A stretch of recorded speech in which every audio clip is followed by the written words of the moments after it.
Last time ನಿಮಗೆ ಕನ್ನಡದ ಕೋಟ್ಯಾಧಿಪತಿ ಸ್ವಲ್ಪ ಕ್ವಶನ್ ಕೇಳ್ದೆ ತಾನೆ. ಸೊ ಇವತ್ ಕೂಡ ಒಂದು ಆಸೆ ಇದೆ, ಒಂದು ಸ್ವಲ್ಪ ಸ್ವಲ್ಪ ಕ್ವಶನ್ ಕೇಳ್ತೀನಿ. ದಯವಿಟ್ಟು ತರಕಾರಿ, ಕೋಳಿ ಮಾಂಸ, ಹಾಲು ಅದ್ರದೆಲ್ಲ ಬೆಲೆ ಕೇಳ್ಬೇಡಮ್ಮ. ಆಕ್ಚುಲಿ ನೀವು ಬರ್ಬೇಕಾದ್ರೇನೆ ಪ್ರಿಪೇರ್ ಆಗಿ ಬರ್ಬೇಕಾಗಿತ್ತು. ಯಾವ್ದ್ರದ್ದು ಎಷ್ಟು ಕೆಜಿ, ಮಟನ್ ಎಷ್ಟು ಕೆಜಿ, ಚಿಕನ್ ಎಷ್ಟು ಕೆಜಿ, ಹಸಿ ಮೆಣಸಿನ್ಕಾಯಿ ಎಷ್ಟು, ಇದೆಲ್ಲ ನೀವು ತಿಳ್ಕೊಂಡ್ ಬರ್ಬೇಕಾಗಿತ್ತು ಅಪ್ಪು ಸರ್. ಗೊತ್ತಿತ್ತಲ್ವಾ ಈ ತರ ಒಂದು ಪ್ರಶ್ನೆ? ಕೇಳ್ತಾರೆ ಕೇಳಮ್ಮ, ಈಗ ಹೇಳು. ನೀವು ಬೆಳಗ್ಗೆ ಎದ್ದ ತಕ್ಷಣ ನೀವು ಏನ್ ಮಾಡ್ತೀರಿ ಸರ್?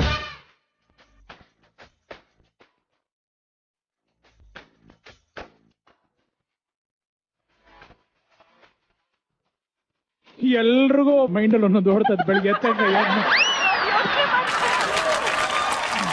ತಕ್ಷಣ ನೀರ್ ಕುಡಿತೀನಿ. ಹೌದಾ? ಹಲ್ಲುಜ್ಜಲ್ವಾ? ಇಲ್ಲ, ಫಸ್ಟ್ ನೀರು. ನೀವು ಡೈಲಿ ಕೇಳೋ ಸಾಂಗ್ ಯಾವ್ದು ಸರ್? ತುಂಬಾ ಕೇಳೋ ಸಾಂಗ್, ತುಂಬಾ ಕೇಳೋ ಹಾಡು ಬಂದು ನಮ್ಮ ತಂದೆಯವ್ರದ್ದು. ಹಾಲಲ್ಲಾದರೂ ಹಾಕು, ನೀರಲ್ಲಾದರೂ ಹಾಕು ರಾಘವೇಂದ್ರ, ಹಾಲಲ್ಲಿ ಕೆನೆಯಾಗಿ ನೀರಲ್ಲಿ ಮೀನಾಗಿ ಹಾಯಾಗಿರುವೆ ರಾಘವೇಂದ್ರ. ಇಲ್ಲ ಇನ್ನೂ ಇದೆ. ಒಮ್ಮೆ ನೀವು Radhika ma'am, Shweta ma'am, Ashwini ma'am ಇದ್ದೀರಿ ಅನ್ಕೊಳ್ಳಿ ಲಿಫ್ಟ್ ಅಲ್ಲಿ.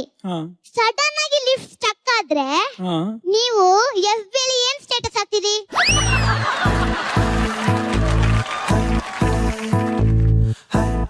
ನಿಮಿಷ, ಒಂದೊಳ್ಳೆ ನಮಗೂ ಹೊಳಿಲಿಲ್ಲ, ಮಕ್ಳಿಗೆಲ್ಲ ಹೊಳಿಯುತ್ತೆ ನೋಡಿ. Stuck with ASR. So nice sir. ನಿಮ್ ಕಾರ್ ನಂಬರ್ ಏನು ಸರ್? Car number? ನನ್ನ ಕಾರ್ ನಂಬರ್ ಯಾಕೆ ಕಾರಲ್ಲಿ ಹೋಗಿ ಕುತ್ಕೊಳ್ಳಕ ಮುಂಚೆನೆ ನೀವು ಹೇಳಿಲ್ಲ ಆದ್ರೆ ಕೂಡ ಇದ ನಾನು ಕೇಳ್ತೀನಿ, ಅದನ್ನ ನೀವು ಕೊಡ್ಲೇಬೇಕು.